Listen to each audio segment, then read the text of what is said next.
Welcome to week 4. This week, I just wanted to go over some of the things again from the lab and kind of talk about the importance of prototyping this week. Um, this week, that's really our goal. Your goal is to take the project proposals that you did last week, the write-ups that you did for a theoretical business. You guys have, again, just kind of full spread here. You've practiced your HTML and CSS in anticipation for building a prototype. We are having you create the background material for this site that you're building through the proposal, doing some research, looking at some representative users, then move on to doing the prototyping process. So this is all in line with the user experience process that we've been talking about, the whole process of finding out details, doing a little bit of research, and then prototyping. We are at the prototyping phase. This stage of the process, you're going to be building paper prototypes. Now, last week I had you guys do some sketching of these things and some simple wireframing. What we're talking about this week is something a little more advanced. So if you click this picture here, it gets you into some info about paper prototyping, which I'll talk about in a minute. But I'm just going to break this down a little bit and then kind of go back and talk about the prototyping and user testing process, which is what we're doing. What we're going to be doing, again, you're going to take your small business idea that you created last week, and you're going to make that come to life. Now, I'm going to have you guys create a paper prototype that looks a little bit less detailed than this, probably something like the one over here on this side. Now, I'm going to go into this a little bit more detail. If you scroll down here, we're talking about fidelity. So the word fidelity comes up a lot in the user experience process. You'll hear the words, low fidelity prototype, medium fidelity prototype, high fidelity prototype. All fidelity means is just the level of detail that we're talking about. So if I'm going to click on this paper prototyping link and show you some kind of differing examples of fidelity. So paper prototyping is different than sketching in a lot of ways. Regular sketching you can do. There's nothing wrong with that. I had you guys do that for a website wireframe. If you remember, you drew a wireframe last time. Paper prototyping takes that a little bit further. So this, again, example of website wireframing, this is an example of a paper prototype. Website wireframing and sketching, primarily done black and white. You're doing that on a big piece of paper. You're doing smaller layouts like this, where you're just blocking in content in a very, very rough way. Paper prototyping is definitely a lot more detail, a higher level of detail. So if you're going to be doing higher level paper prototypes, and again, I'd like you to read through this article to kind of explain it a little bit. But paper prototypes oftentimes will use something like this, where they use a preset sheet that looks like the actual delivery medium, a template of some sorts. And I've actually linked a bunch of templates for this. Inside your assignment. If you click on this link down here, there are a free group of printable templates. So these templates are for paper prototyping. Here's a great example of something that looks like a common device ratio that you can print this thing out. You can draw out what you want your website to look like, the form of it, and then put notes down below it. Think about why you're doing this. The whole point of doing this, of doing the prototyping in this manner, tablet style, phone style, that type of thing. The reason we're doing it in this medium and in this style is there's actually quite a few reasons for this, and I've kind of outlined some of these on here on the paper or on the assignment here. Two main reasons here that we're doing this paper prototyping. Why do we go from the proposal process to a paper prototype? Now, I want you to realize that this is not always the case. Sometimes you will go from a paper prototype or from a initial treatment of the design. You'll get some requirements from the client. Then you'll create some sort of deliverable piece like the project proposal I had you guys do last week. Now, if it's a smaller project, you might move on. And this is a comprehensive guide to wireframing and prototyping. I may as well stick on this stick on this page here, this graphic that I gave you. A lot of times we've got different iterations of prototype is the idea here. Not always will you do every iteration of a prototype. An iteration is just a version, okay? Many times in this field, we will do a sketch or paper prototype first, possibly move on to a medium or lower fidelity prototype, some sort of paper prototype with color or with cutouts, things of that nature. And in user experience 2, we'll talk about paper prototypes more in depth and the types of paper prototyping you can do and the differing examples of fidelity. Then a lot of times it moves on to a high fidelity prototype, which would be something like Adobe XD or that nature. A digital prototype that's interactive using InVision or Adobe XD, something of that nature. Now, this all depends on the amount of money involved, obviously. If you have a client who is a higher end client, you would produce or a more complicated product per se. If the client has more money, if they're looking for a more in-depth product, you would deliver more in-depth testing on these things, especially if the product is more in-depth. Say if you have a website that is a 50-page website, like a financial website or something like that, that has many, many sections and has a lot of things that the website is supposed to do for a lot of people. That's where you would want to test this with more versions of this. Now, the reason we test these in paper first, again, like I said, is speed. Paper prototypes are much faster to produce. If you can sit down and mock something up and test it with 5 representative users, I'll talk about user testing in a minute. We always want to test things with representative users, with the people that would actually be using the site. It's much faster to knock out a paper prototype of 50 pages than to do a digital prototype of 50 pages. That's always the case.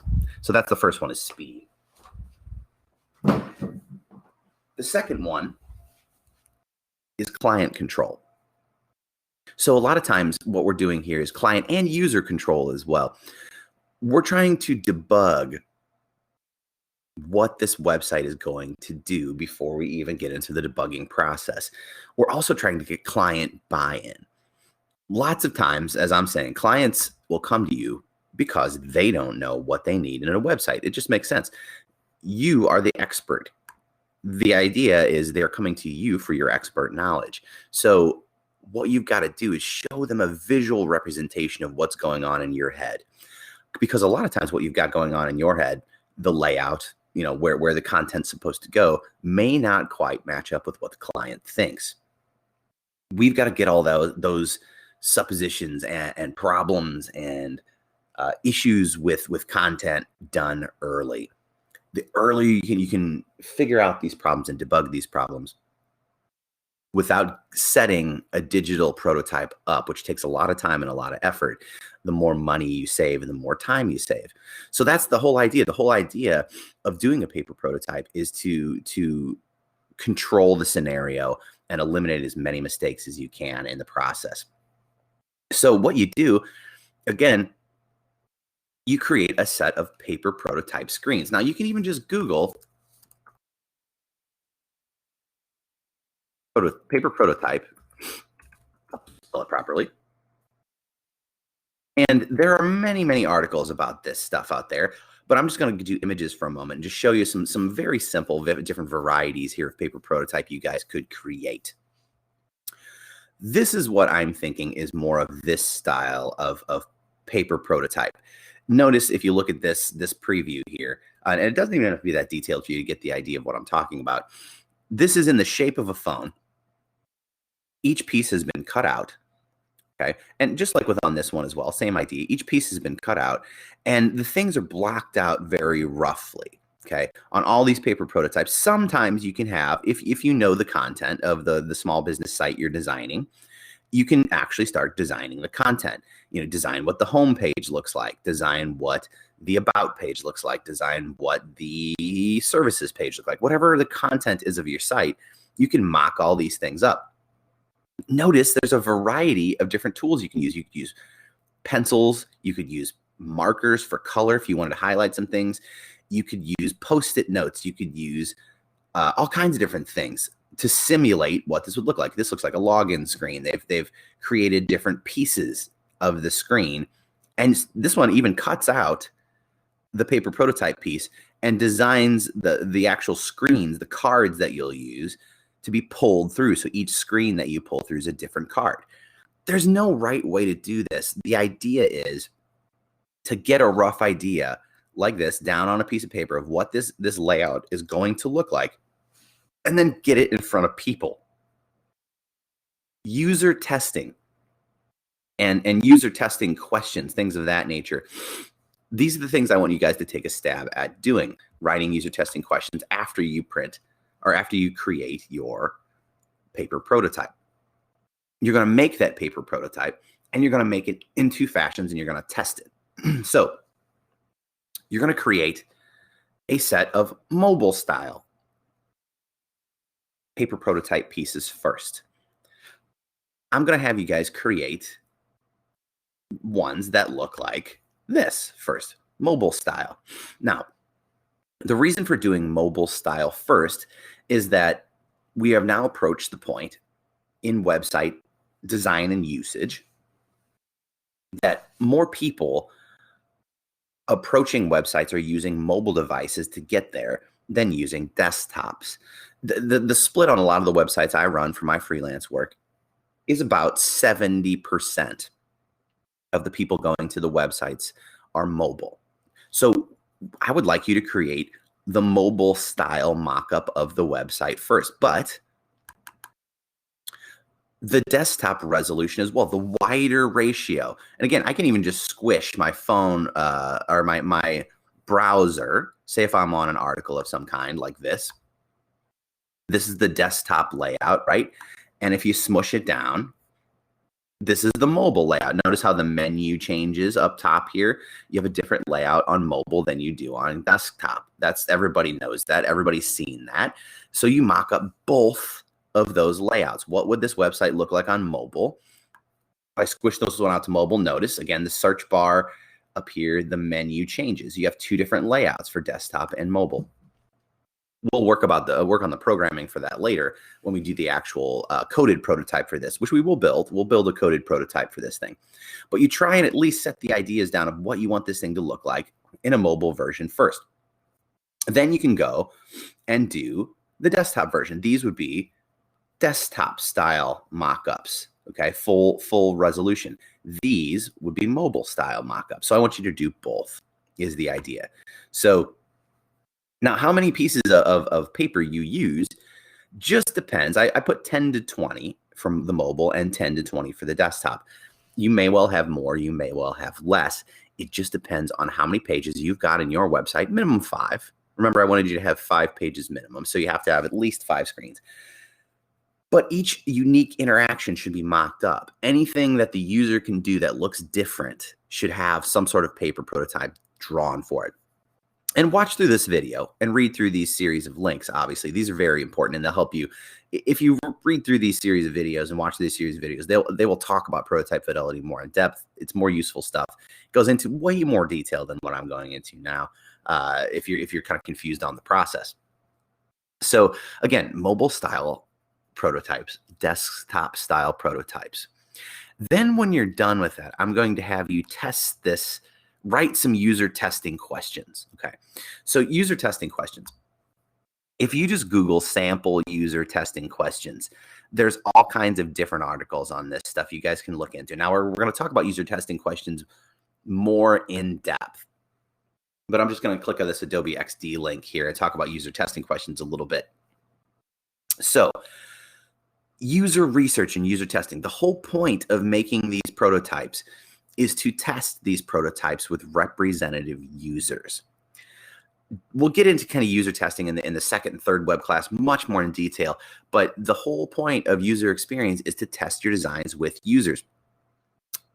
To test things with users, you've got to design a prototype and then put that prototype in front of people and ask them questions about it. So what you guys are going to do, I'm going to have you guys take a stab at writing user testing questions. The first step to that, defining the objective of the user testing. What are you trying to do with these user testing questions? The whole point is, I'm going to boil this article down a little bit. is basics. You should ask them stuff like this: demographics, screening questions. How old are you? What's your highest level of education? What's your income level? What habits do you have? How much time do you spend online? All of these things, right? These type, as I'm scrolling through these questions, okay, these should be familiar, hopefully, or at least be similar phrasing to what I was having you guys look up earlier for the project proposals. You're gathering demographical data with these questions. This is why you pick representative users. Pick people who you think would actually use this website. Okay. Then you ask them a bunch of questions to gather more data about them, to be sure you've got the right users. And then you start asking them specific questions about the actual product they're testing. So can you name competitors of this product? What features do you find most valuable and why? Can you give me examples of real situations when you would use this? What do you think about this design? Now, this is pretty important stuff. I'm just going to stop on this question because I want you guys to Google like user testing questions, and I want you to take a stab at writing some of these. Again, we'll kind of further classes, we'll talk more in depth about how to write these questions a little more. I just want you to take a little stab at writing them and testing them with users and see what kind of results you get. One of the important things I want you guys to realize is you should always ask open-ended questions. Stay away from yes or no questions. Yes or no questions aren't that helpful. Again, instead, like think if you ask someone, is this website good? That I see that all the time in user testing questions. People ask questions like, is this design good? And then the user tester tests that prototype and just simply writes no, and which gives you no feedback whatsoever. The whole point of user testing, if you read through these questions, the whole point of these of user testing questions, and again, there's no roadmap for this. Each question you write should be specific to the actual product you're testing. But all these questions should gather more data and get feedback from the user. That's the whole point. So I want you guys to try to write up at least 10 of these questions. Specific stuff, like if you again, do some Googling here and find some good questions. Things like, what features do you find most valuable and why, are perfect. If someone's going through your prototype and they can't figure out what is happening, when I press this button to go to services, it should go to a services page, and here's the layout for the services page, that kind of thing. Get with your users and see how they move through your prototype. They will have opinions on it. That's the whole idea. So I want you guys to take a stab at writing some. Again, the questions can be about aesthetics. They can be about the look and feel. They can be about the layout. They can be about the content. Anything that you think is valuable, you can write questions about it. Then you test it with 3 to 5 people. Okay, and have them each one fill out that questionnaire. While they're doing the questionnaire, have them actually record it. Take pictures of them, or have someone else take pictures of them if you're sending it to them remotely, and watch what they do. A video would be even better. Watch how the users move through your prototype. Send them a version of this prototype. If you can even just draw it up by hand and take pictures of it and send it to somebody to watch them move through those pictures. Have them hold it up like an actual device and poke at it like an actual device and see how it feels. You will get valuable user data from this, and it only takes a few minutes. That's the idea for this week, is you guys are going to be building a paper prototype. You're going to then take that prototype. You're going to write some user questions about that prototype. Then you're going to take that prototype that you've built, take those user testing questions, and test it with 5 representative users, and then write up, after the testing is done, write up what happened. Because what we're going to do after the paper prototype is I'm going to have you guys develop a coded prototype. And so what you'll see is, hopefully you will debug and streamline your process so that when you get to the coded portion of this, it is much easier. That's kind of the idea here is paper prototype. Now, again, I've had some people email me saying they were a little confused on some of these processes. If you're ever confused on any of this stuff, shoot me an email. I can set up a time with you in Teams and we can talk about this stuff more in depth. This part of the process should be fairly straightforward, but if you have any issues with it, let me know as far as the fidelity, the level of detail, any of those kinds of questions.